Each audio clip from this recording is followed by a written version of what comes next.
My mama found a real pretty woman out in the corn rows. That very night, my brother Bo crept into her room under the cloak of darkness. All night long, the sounds of the woman's screams and begs for mercy filled our yard. Mama stood outside, a wide smile spreading across her face. "Looks like I'll finally get a grandson," she chirped. But the next day, the woman was dead. She'd hanged herself, dressed in a crimson nightgown soaked in her own blood. Mr. Du Bois, the old man who handled such matters, stared at the body, his face grim enough to curdle milk. A suicide in a blood-red dress. Hanged from the rafters, she's aiming to drag your whole family down with her. Mama shuffled nervously beside the corpse. "Look, Mr. Du Bois," she whined. "Beau's a grown man with no wife." I was getting desperate. She then spat on the floor near the body.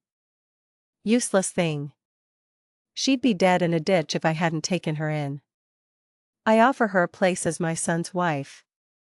And this is the thanks I get." "That's enough, Mr. Du Bois snapped, his voice sharp. Mama clamped her mouth shut. He took a long drag from his pipe, his face a thundercloud. "A woman who dies by her own hand in clothes like these is no simple matter. Give her a grand funeral. Do it right. Maybe it'll soothe her vengeful spirit." "What?" Hearing the words, grand funeral, Mama's cheap streak flared up. Her plan was to just dump the body out on the back hill, not even bothering with a proper grave. Now Mr. Du Bois was talking about a big ceremony. It wasn't just the effort. It was the money. She flatly refused. Mr. Du Bois didn't press. He just gave her a cold smirk. "Hattie, you don't have to listen to me. But let me tell you this straight. First, your boy took her virtue. Then she killed herself in blood-soaked clothes. Her rage is at its peak. If you don't handle this my way, she'll become a blood wraith. And when your family line ends tomorrow, don't come crying to me." The words "family line ends" made Mama's eyes bug out. "Beau, will something happen to my Beau?" Mr. Du Bois snorted. "Never mind Beau. Even young Leo here won't escape." I didn't matter much in Mama's eyes. But the moment she heard my brother was in danger, her attitude shifted. She bowed and scraped before Mr. Du Bois. "Oh, Mr. Du Bois. I spoke too harshly. Please, don't mind me. I'll do whatever you say. Anything to keep my Beau safe. First, Mr. Du Bois sent Mama into the nearest town to an apothecary to buy the highest quality candles and offerings. Then, he sent me to Mr. Silas's workshop to fetch a large red coffin. When Mr. Silas heard I needed a red coffin, his hands started shaking. "Leo, what in God's name is happening at your house? You know what those are for, don't you?" "They're for containing the most violent of spirits." I was sweating bullets. "I know, Mr. Silas. But please, I need it now. If I'm late, Mama's going to beat me." Mr. Silas let out a heavy sigh, his eyes fixed on me with a serious look. "Boy, if anyone else had asked for this, I'd have said no. But Leo, I've always thought of you as my own son. Take it. But be careful." My nose stung with tears. "I knew you were the best to me, Mr. Silas. As he helped me load the coffin onto the back of our pickup, he stopped me again, pressing a small cloth pouch into my hand. Leo. You listen to me, he said, his voice low and urgent. This charm will only protect you once. If you feel it get hot, like it's on fire, don't think about anything else. You run straight back here. You understand me? I clutched the charm and nodded grimly. Yes. Sir. Mr. Silas. I understand. When I got back with the coffin, the wake was already set up in the living room. The moment Beau saw me, he shoved me to the ground and spat on me. You lazy piece of trash. What took you so long? Are you trying to get me killed? He was about to kick me again when Mr. Dubois stopped him. Mr. Dubois directed Beau and me to lift the woman into the coffin. As I took hold of her, I glanced at her face. She was beautiful. Stunning even in death. Beau licked his lips. A lewd, greedy look on his face that made my stomach turn. I didn't dare say a word. Once the lid was on, Mr. Dubois told me, Beau and Mama to light incense at the makeshift altar. But no matter how many times we tried, the sticks wouldn't even smolder. A cold gust of wind blew through the room, knocking over the memorial tablet we had set up for the woman. That's when real fear, cold and sharp, pricked at my skin. Sweat beaded on my forehead. Mama and Beau were no better. They were shaking like leaves. Mr. Dubois sighed, walked to the coffin, and knocked 3 times. He drew a symbol in the air over the lid with his finger. Miss, he said respectfully, this won't do. Go in peace. If you do, I'll have this family keep a lamp lit for you, day and night. At the mention of an eternal flame, Mama, who had been trembling, started muttering about the cost of oil. A sharp glare from Mr. Dubois shut her up. He told us to try the incense again. But it was no use. They wouldn't light. Now. Mr. Dubois's face hardened. He ground his teeth. You refuse the easy way, so you'll get the hard way. I'll make sure you never find peace. He whipped his head towards me. Leo. Go get me a bowl of black dog's blood. I scrambled out to the yard, made a cut on our old black hound's leg, and filled a bowl, rushing it back to Mr. Dubois. His face was a dark mask as he poured the entire bowl of blood onto the coffin lid. The moment the blood touched the wood, it sizzled and steamed like water on a hot skillet. After that, Mr. Dubois seemed to relax. All right. Try again. He gestured. This time, the incense lit instantly. He wiped the sweat from his brow, breathing heavily. I've wounded her spirit. She won't be much trouble now. Leo. You're a virgin. You stay here and watch over her tonight. Once she's in the ground tomorrow, this will all be over. I didn't want to. But with Mama and Beau glaring at me, I had no choice but to nod. As Mr. Dubois was leaving, he turned back, his gaze intense. Remember, stay in this room all night. Eat. Sleep. Relieve yourself. Whatever, do it in here. Do not take a single step out of this room. I nodded quickly.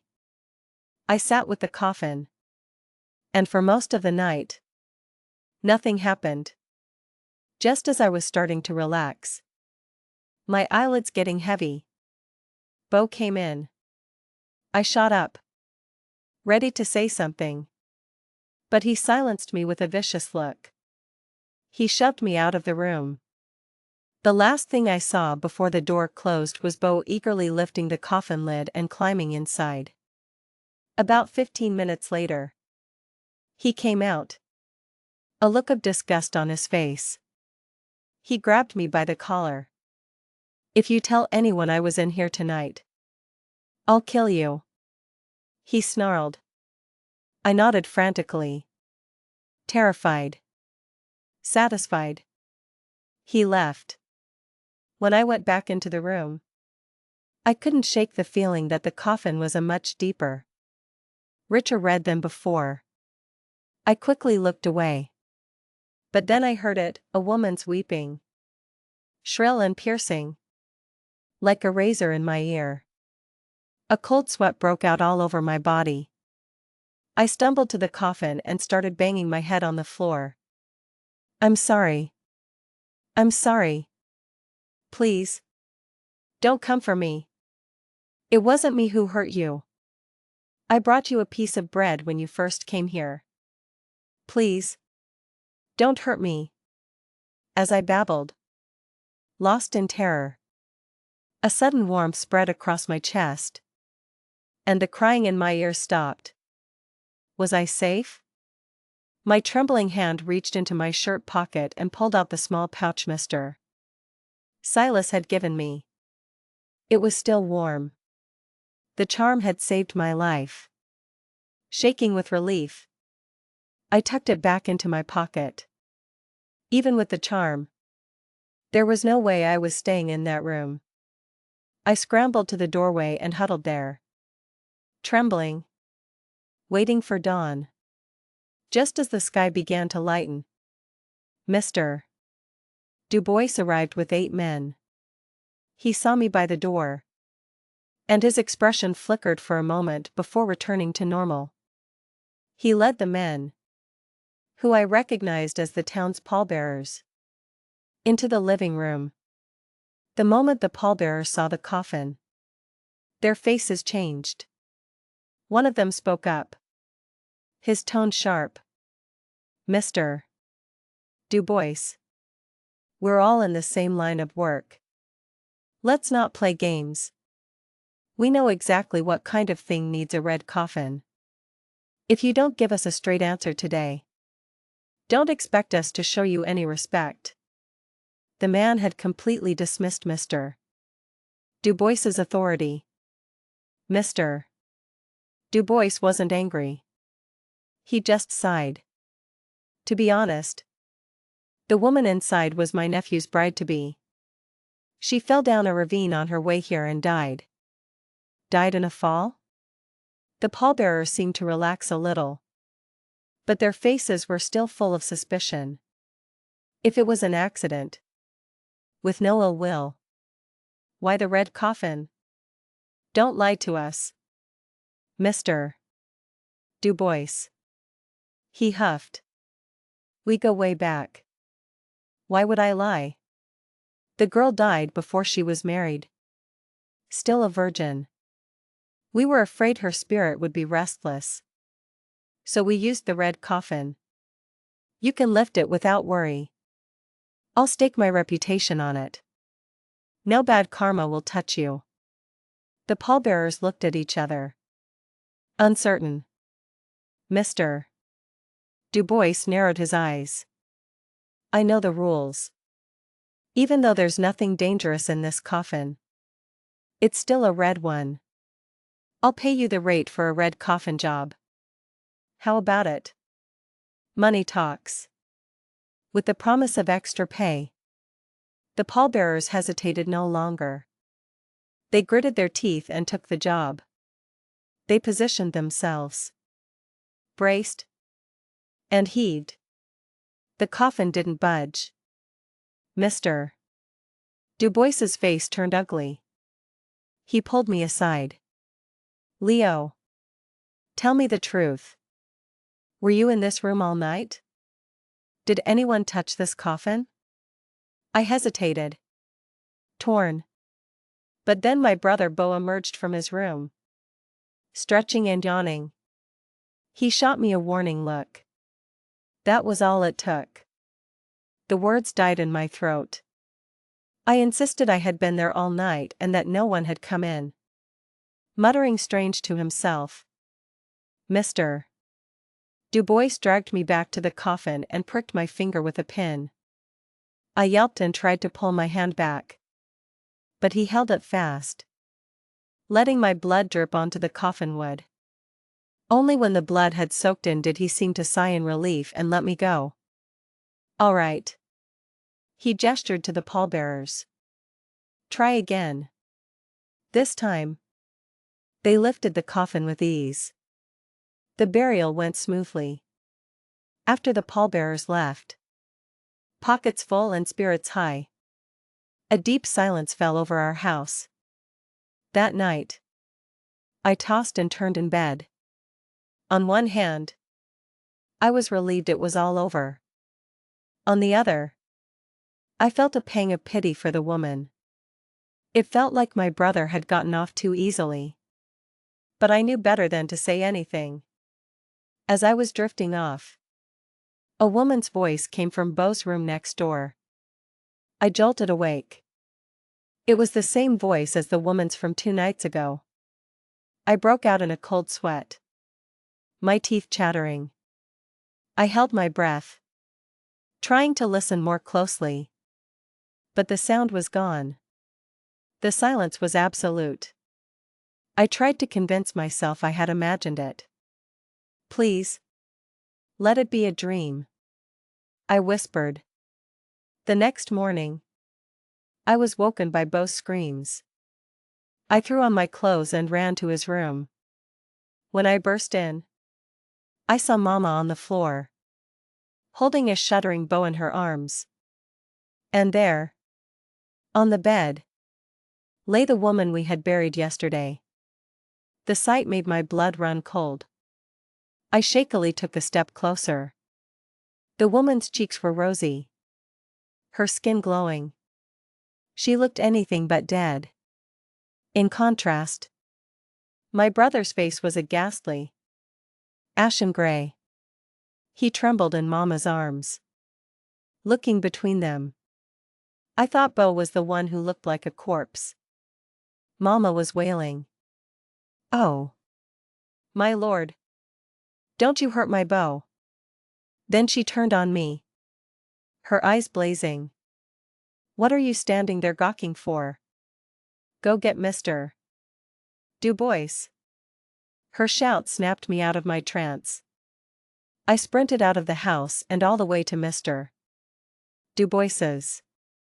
He was having breakfast when I arrived. When I told him what had happened, the bowl in his hand slipped and shattered on the floor. Impossible, he murmured. How can that be? Yesterday went so well. I wounded that thing's spirit. How could it come back? I shrank back, not daring to tell him about Beau and the coffin. I just urged him to come with me quickly. He got up, his hands trembling, and followed me home. As soon as we were back, Mr. Du Bois took one look at the body on the bed and then turned on my brother, slapping him hard across the face. Again and again, until Beau's tooth came loose. Mama didn't know what was going on and tried to shield Beau, but she couldn't stop the furious old man. In her desperation, she yelled, "Stop it. He's your nephew.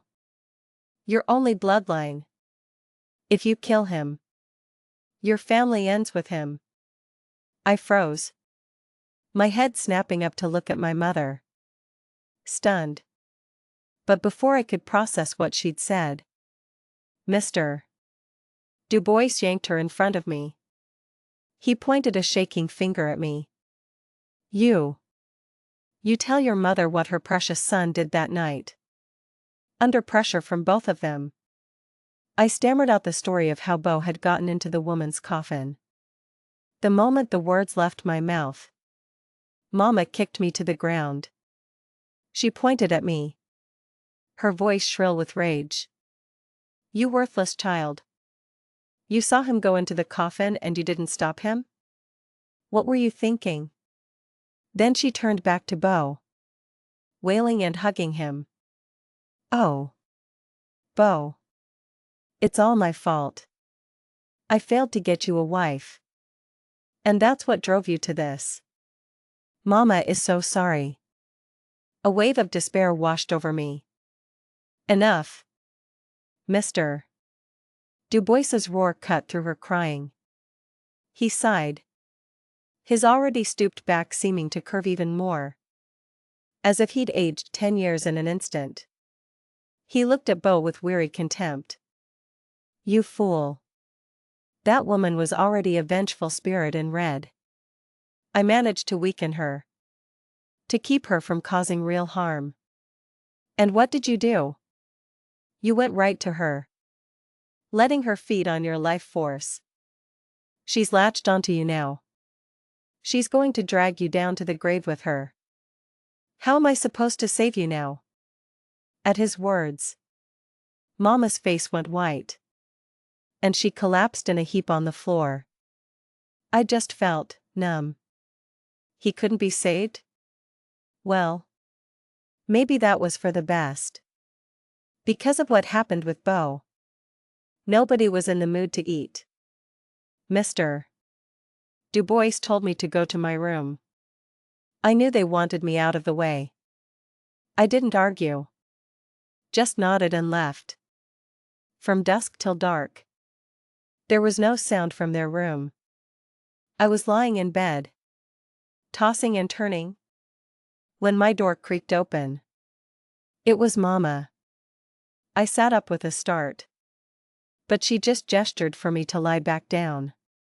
She was holding a set of new, bright red clothes in one hand and a bowl with 2 boiled eggs in the other. I stared, completely bewildered. "My dear boy, you must be hungry," she said. Her voice was gentle, a kindness I had never heard from her before. My eyes welled up. I looked at her, then at the things in her hands, and pointed at myself. "For me?" She nodded, placing the items on my bedside table. "Good boy," she said softly. "Your brother, he didn't make it. He's gone now." She started to cry softly. "From now on, Mama will have to rely on you. Bo had always bullied me. I wasn't sad he was dead. In fact, seeing this sudden change in my mother's attitude, a part of me thought it was a good thing he was gone." She peeled an egg for me, urging me to eat up. Then she unfolded the new clothes, holding them up to my chest to see if they fit. She told me to try them on. I had never had a whole egg to myself, let alone new clothes. I scarfed down the eggs and quickly put on the clothes. They didn't fit perfectly, and the bright red color felt eerie in the dead of night. I shivered and started to take them off, but Mama grabbed my hand and stopped me. "Don't take them off," she said, her eyes fixed on me. "Keep them on. Mama is taking you to meet a girl. Your brother just passed. Our house needs a happy occasion to balance out the sorrow. I've arranged a marriage for you." I'd always done what Mama told me. And besides, she was offering me a wife. Who wouldn't want a wife? Suddenly, the red clothes didn't seem so creepy. I promised not to take them off, and she seemed to breathe a sigh of relief. She said she'd be back to get me in a bit and then left. I stroked the bright red fabric of my new clothes, feeling a mother's love for the very first time. I waited for a long time, but Mama didn't come back. Just as I was about to fall asleep, the door opened again. It was Mama, standing in the doorway. I jumped up from the bed and called out to her. But her face was stone cold. And she didn't answer. She just turned and walked towards the front door. I hurried to follow. She walked fast. And I had to jog to keep up. I tried to talk to her, gasping for breath. But she ignored me. At first, I didn't think much of it. But as the path she took became more and more remote, a sense of dread began to creep in. This was the road to the old burial ground. And the clothes on the woman leading me, they had somehow turned from her usual dark blue to a shocking blood red. But I was sure she'd been wearing blue. I froze in my tracks, not daring to breathe. What was happening? Seeing me stop, the figure ahead of me also slowed its pace. I trembled but forced myself to move closer. As I got nearer, I saw by the moonlight that she was walking on her tiptoes. No living person walks on their tiptoes. The terror was absolute. I was rooted to the spot, unable to move. The figure in front of me sensed something was wrong and slowly turned its head. It was the face of the dead woman. A sinister, chilling smile plastered on it. I tried to scream, but fear had stolen my voice. I tried to run, but my legs wouldn't obey. I could only watch as she drifted closer and closer. Just as her hand was about to touch me, a searing heat erupted from my chest. The woman let out a piercing shriek and vanished. I fumbled for the pouch in my pocket. When I pulled it out, it crumbled to ashes in my hand. Mr. Silas had told me, if the charm burned, I had to run to his place. No matter what. He was the only person in the world I trusted completely. I didn't hesitate. I took off running towards Mr. Silas's shop. At first, everything seemed normal. But soon I realized something was wrong. No matter how fast I ran, I wasn't getting anywhere. I was running in circles. I'd seen the same gnarled oak tree at least 8 times. The realization made my legs tremble.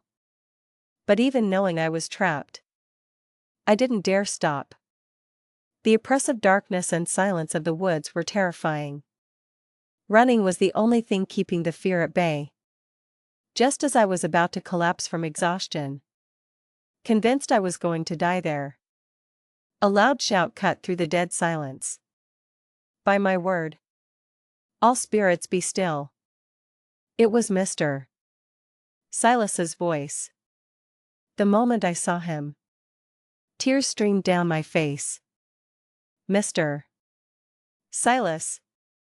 He shook his head, his face grim. He grabbed my hand and started pulling me away. Don't talk now. Let's get back to my shop first. He half dragged me back to the coffin workshop. Once inside, he slapped yellow paper seals on the door and on all 4 walls. He then took down the ancestral plaque he kept for worship and placed it by the door before finally letting out a long, shaky breath. I gulped down some water, my body still shaking. Mr. Silas? I asked. Why were you at the old burial ground? He took a deep drag from his cigarette before answering. Don't ask. I had a lot of orders for coffins this afternoon. I asked around and found out all 8 of the pallbearers are dead. What? I leaped up from my stool.